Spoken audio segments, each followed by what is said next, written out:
You remember that beach story, right? The one about the tide that whispered names. It's been, what, 6 months? Maybe more.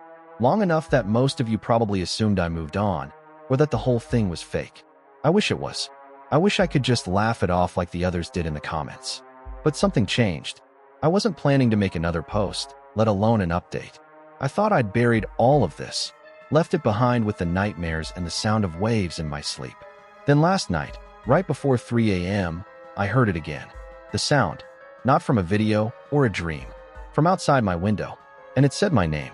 When I checked my phone, I noticed something weird, my old post about the beach. It had new comments, from accounts that don't exist anymore. They were time-stamped after the story was locked, and one of them said, "It's coming back with the tide." A few of you guessed things I wish weren't true. You picked up on details I tried to ignore. Some of you even sent me messages telling me not to return there. I should have listened, because now I think it remembers me. So here it is, the update you asked for. Just remember, you wanted this. For a while, life actually felt normal again. I got a new job, something painfully ordinary, 9 to 5, no ocean in sight. My therapist said structure would help, and I think it did. I even moved inland, a good 2 hours from the nearest shore. You'd be amazed how quiet the nights are when you can't hear waves in the distance. I stopped checking the comments on the old video, stopped reading theories, stopped searching my name. I wanted to believe it was all just the power of suggestion, mass hysteria, whatever label made it easier to swallow. People move on. Stories fade. But a few nights ago, I was backing up old files, just digital housekeeping, and I found a folder I don't remember making. Inside were the photos from that first trip, the ones I posted before everything got weird. I don't know what made me open them, but I did, and that's when I saw it. In the photo of me standing near the tide, there's something behind me. Not a shadow, not a reflection, something solid. A figure crouched low by the rocks, where the foam meets the sand. I swear, when I first uploaded this, that figure wasn't there. At first I thought maybe I'd edited it weirdly or glitched the exposure, but then I remembered something one of you commented on months ago.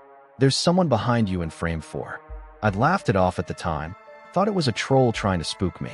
Now I'm not so sure, because when I zoomed in, the pixels shifted like the image was trying to correct itself. And for a split second, I could swear the figure looked up. Its face was pale, wet, and wrong, like something that had been underwater too long. And just like that, all the quiet I'd built for myself started to feel artificial. Forced. Maybe it's nothing. Maybe my brain's still fried from what happened. But I can't stop thinking about it. So yeah, I'm going back. Just once more. To prove to myself it was nothing.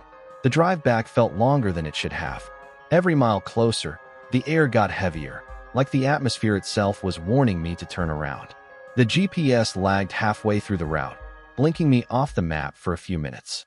When it finally reappeared, the blue line had shifted.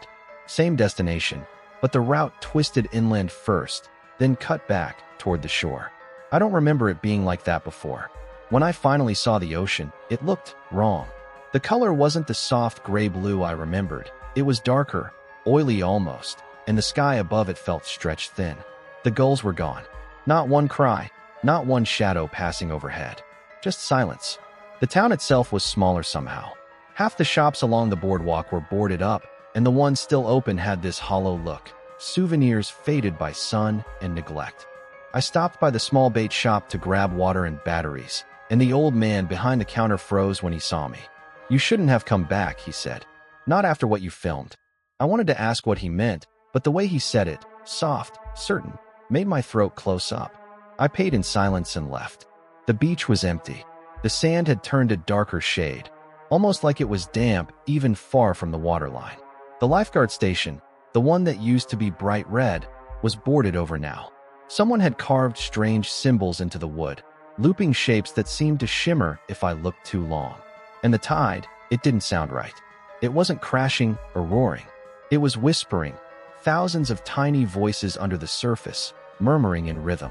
I couldn't make out words, but every now and then, the syllables stretched, close enough to sound like my name. There was also a new sign staked in the dunes. Beach closed, dangerous currents. Do not enter the water. It hadn't been there before. I don't know what I expected. Closure, maybe. Proof that it was just my imagination. But standing there, listening to that impossible sea, I felt smaller than I ever had before. So I set up camp anyway. One night. Just me, my camera, and the tide. If this is my last upload, you'll know why. Night came fast, like the sun was in a hurry to leave.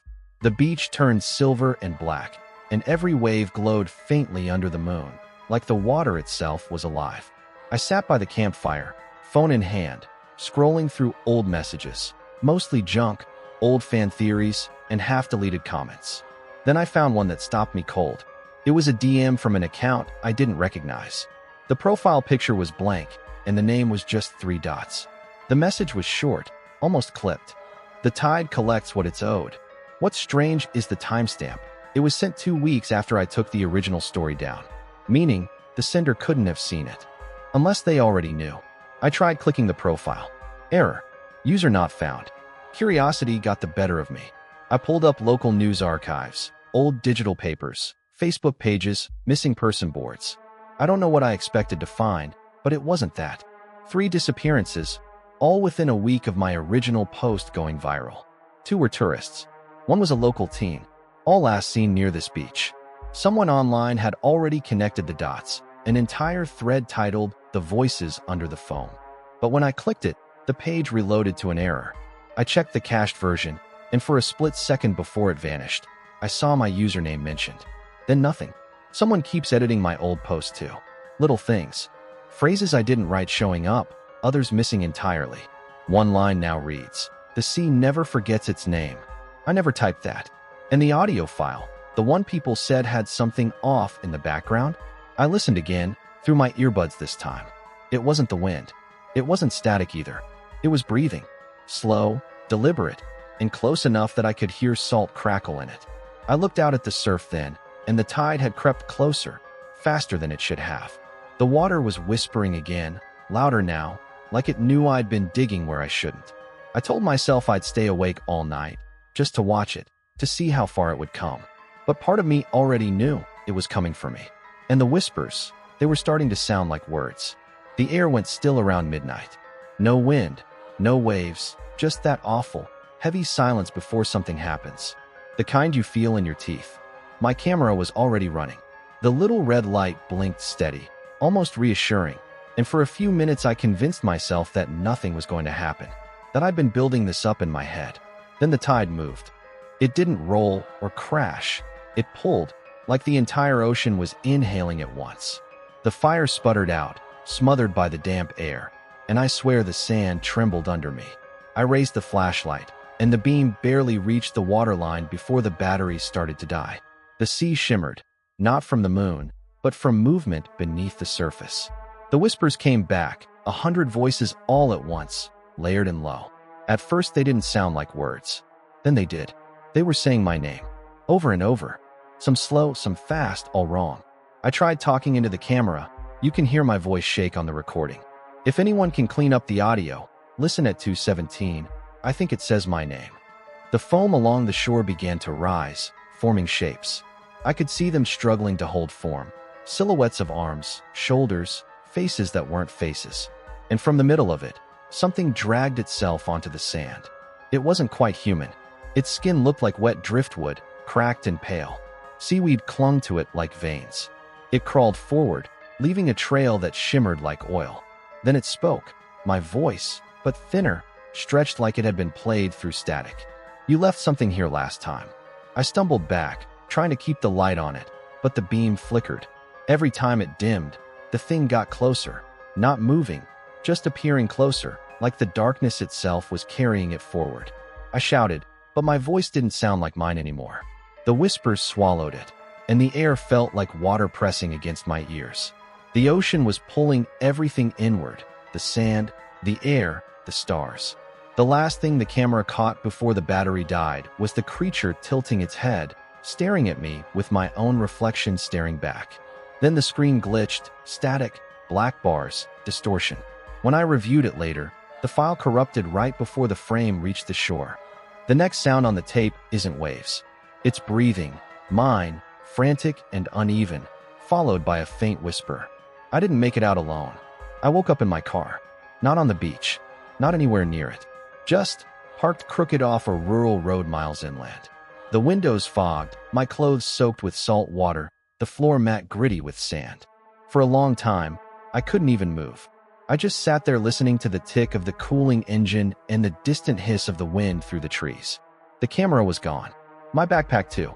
The only thing left in the passenger seat was a handful of seaweed, twisted into a knot like something deliberate. I told myself it had to be a panic attack, or sleepwalking, or maybe I'd blacked out and driven here. It was easier to believe that than the alternative, that something had followed me inland, that it had brought me here. I started the car just to hear another sound besides my heartbeat. The headlights cut through the fog, and for a second everything looked normal, almost peaceful. I even laughed a little. "You did it again," I said out loud, like mocking myself would make it make sense. Then a drop of water hit the back of my neck. It was cold, salty. I looked up, and the ceiling of the car was damp, dripping. There shouldn't have been that much condensation. Not unless the air was heavier than air should be. Another drop fell, then another. I rolled down the window to breathe, and that's when I saw it in the rearview mirror. Me, but not me. The reflection didn't blink when I did. I just watched. The longer I stared, the more I realized my reflection's mouth was moving, whispering something too quiet to hear. Then my phone buzzed. A notification. My hands were shaking as I pulled it up. New upload. Beach horror story update. Live. I hadn't uploaded anything. I didn't even have my camera. But the thumbnail was unmistakable. My tent, my flashlight, the beach, and a figure standing right where I'd been. I hit play. The video stuttered, pixelated. For a moment, all I heard was static and wind. Then the frame stabilized. The camera was facing the ocean, but I could see myself in the corner of the screen, frozen. And behind me. No, that can't be right. Because the perspective wasn't from my camera. It was from behind me. At first, I thought it was just another glitch, some old stream replaying itself. But the timestamp said live. Not premiere, not scheduled. Live. And the strangest part? The stream said it started 3 hours ago. That made no sense. I'd just woken up. The chat was still rolling. Hundreds of usernames, some familiar from my old posts, others blank profiles with no icons. They were all typing frantically. "Don't turn around. We can see you. She's right behind you." I froze. The camera on my phone wasn't even open, but the feed on YouTube showed me sitting exactly as I was. Same lighting, same angle, same car interior. My reflection in the screen blinked, half a second out of sync with me. Someone in chat typed my full name before I could speak. I hadn't said it once in this video. I hadn't even said it in months. More messages poured in. "We saw you on the beach. You shouldn't have answered. It's using your voice again." I tried to type something, anything, but the keyboard lagged. Every letter I pressed appeared half a second late, followed by one extra word that I didn't write. Stay. I could feel something shift in the air. The faint smell of salt water crept through the vents again. The roof began to drip. On screen, the viewers were still posting warnings, but some of them were describing things that hadn't happened yet. "He's about to reach for it. Don't look outside. It's in the reflection." Then, without meaning to, I moved. My hand lifted toward the phone, just like they said. I wasn't in control of it anymore. My voice came through the speakers, not delayed this time, but layered, doubled, like something else was speaking with me. "Is this what you wanted?" I heard myself say. The chat froze. The image glitched, colors bleeding, pixels warping into waves. Through the distortion, I could see shapes forming again. That same figure from the tide, its mouth moving in perfect sync with mine. Then the sound warped into static. Just before the feed cut out completely, a voice whispered, low, cold, unmistakably mine. "Next upload coming soon." A new pinned comment appeared under the stream sometime after it ended. Part 3 coming when the tide returns. No one knows who posted it. The channel log says it came from my account, hours after I turned my phone off. Then, another message appeared in the description box. "If you're still watching, don't go near the water." People in the comments keep saying the video reappears in their Save tab, even if they delete it. If you think this was fake, the final caption reads, "You're not supposed to." Cut to black. Waves whisper your name.